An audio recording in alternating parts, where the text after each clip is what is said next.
Hello అందరికీ మనకి ఈ రోజు టాపిక్ వచ్చేసి అశ్వత్థామ. త్రిమూర్తులలో ముగ్గురైన బ్రహ్మ, విష్ణు, శివుడు, వీళ్ళ ముగ్గురులో ఇద్దరి అవతారాలు మనకి కృష్ణుడు అండ్ అశ్వత్థామ. కృష్ణుడు మనకి యుగ పురుషుడిలాగా ధర్మం వైపు నిలబడి చిన్న వయసులోనే అనేక మంది రాక్షసుల్ని సంహరించి మనందరికీ ఒక ఆదర్శవంతమైన పురుషుడిలాగా నిలబడ్డాడు.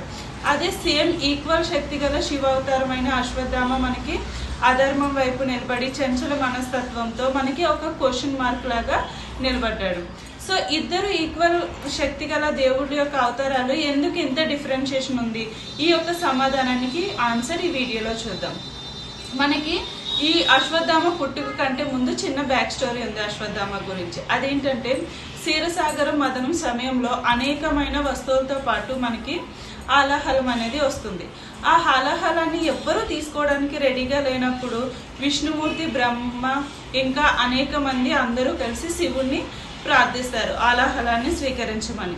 శివుడు హాలాహలాన్ని తీసుకోవడానికి రెడీ అయిపోతాడు, విషాన్ని తీసుకోవడానికి. సో ఆ విషాన్ని తీసుకునేటప్పుడు శివునిలోని విషపురుషుడు చాలా ఇబ్బంది పడతాడు. ఎందుకంటే బయటకు వస్తే సమస్త లోకాలు అంతమవుతాయి, కడుపులోకి వెళ్తే శివుడు కూడా అంతమవుతాడు.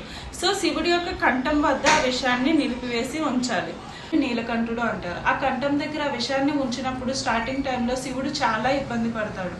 శివుడిలోని ఆ విషపురుషుడి యొక్క ఇబ్బందిని చూసి విష్ణుమూర్తి ఈ విధంగా చెప్తాడు, నువ్వు నేను కలిసి మహాభారతం అనే ఒక యుద్ధంలో ఆధిపత్య క్షత్రియులందరినీ హతమరిస్తాము అని అక్కడ చెప్తాడు. ఇది అశ్వత్థామ యొక్క జన్మకి మెయిన్ బీజం.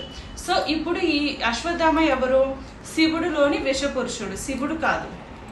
మనకి శివుడు అంటే ఎన్నో మంచి లక్షణాలతో పాటు కొంచెం క్రోధం, ఆవేశం, కామం లాంటి లక్షణాలను కలిగి ఉన్న ఒక పర్సన్.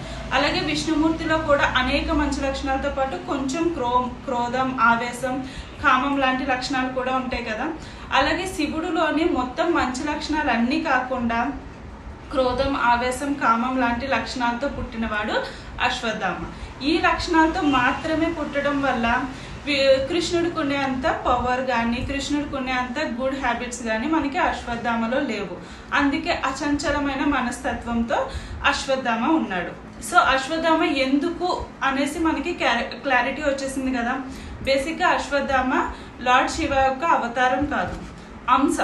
అంటే కొన్ని భాగాలను మాత్రమే తీసుకుని పుట్టినవాడు అశ్వత్థామ. శివుడికి ఉన్న బలం, తేజస్సు వీటన్నిటితో పాటు ఏదైతే అంశాలను తీసుకుని అశ్వత్థామ పుట్టాడో, క్రోధం, ఆవేశం లాంటి అంశాలను తీసుకుని పుట్టాడు కాబట్టి ఆ అంశాన్ని మాత్రమే అశ్వత్థామ రిప్రజెంట్ చేస్తాడు. మరి ఉప పాండవుల్ని చంపడం కరెక్టా కాదా? ఇప్పుడు బేసిక్గా పాండవులలో మనకి 25% మంచి 25% చెడ్డ లక్షణాలతో పాటు 75% వరకు మనకి పాండవులలో మంచి లక్షణాలు ఉంటాయి. అలాగే కౌరవులలో 25% మనకి మంచి ఉన్న 75% చెడు ఉంటుంది. సో పాండవులలో ఉన్న మంచి లక్షణాలకి బహుమతిగా విజయం లభించింది. వాళ్ళకున్న చెడ్డ లక్షణాలకి కొంచెమైనా చెడు ఉంది కదా, దానికి పనిష్మెంట్ ఉండాలి కదా. ఆ పనిష్మెంట్కి గాను ఉప పాండవులు అంతహరించబడ్డారు. సో అశ్వత్థామ యొక్క మెయిన్ స్టోరీ, తన జన్మది అంతా అయిపోయింది కదా. కృష్ణుడు ఇప్పుడు అశ్వత్థామని ఎందుకు శపించాడు? సో ఎందుకంటే ఉప పాండవులను చంపినప్పుడు కూడా కృష్ణుడు అశ్వత్థామకి ఎటువంటి శాపం ఇవ్వలేదు. గర్భస్థ శిశువుని అంటే కడుపులో ఉన్న శిశువుని చంపడం వల్ల అశ్వత్థామకి శాపం వచ్చింది. ఎందుకు గర్భంలో ఉన్న శిశువుని చంపాలనుకున్నాడంటే మెయిన్ దుర్యోధనుడికి ఇచ్చిన మాట. ఏంటా మాట? పూర్తిగా పాండవుల్ని అంతం చేస్తాను. సో ఆ మాట కోసం. రెండోది ఏంటంటే బ్రహ్మాస్త్రాన్ని తిరిగి ఉపసంహరించుకోవడం చేతకాక ఆ బ్రహ్మాస్త్రాన్ని ఈ మాట కోసం గుర్తొచ్చి గర్భస్థ శిశువుని అంతరింప చేస్తారు. సో మనం ప్రీవియస్ వీడియోలో ఒక టాపిక్ చెప్పాను, శివుడే సీతని రాముడు అవమానించడానికి కారణమా అని. అలాగే ఇంకో విషయం కూడా చెప్పాను, సీత కోసమే కృష్ణుడు 16,000 మందిని పెళ్లి చేసుకున్నాడని. ఈ 2 టాపిక్స్ కూడా మన ప్రీవియస్ వీడియోలో ఉంది, ఒకసారి చెక్అవుట్ చేయండి. మీకు మహాభారతం, రామాయణం ఇలా ఏదైనా గ్రంథంలో అబ్బా ఇది ఎందుకు ఉండిపోయింది క్వశ్చన్ మార్క్ చాలా మందికి ఉంటాయి కదా, మనకి కామెంట్లో పిన్ చేస్తే నా పరిజ్ఞానం మీదకు మీకు ఆన్సర్ చెప్పడానికి ట్రై చేస్తాను. అలాగే ఈ వీడియో నచ్చితే కామెంట్ చేయండి. నా ఆన్సర్ కరెక్ట్ అనిపిస్తే ఎస్ అని, రాంగ్ అనిపిస్తే మీకు తెలిసిన కరెక్ట్ ఆన్సర్ని పిన్ చేయండి. Thank you.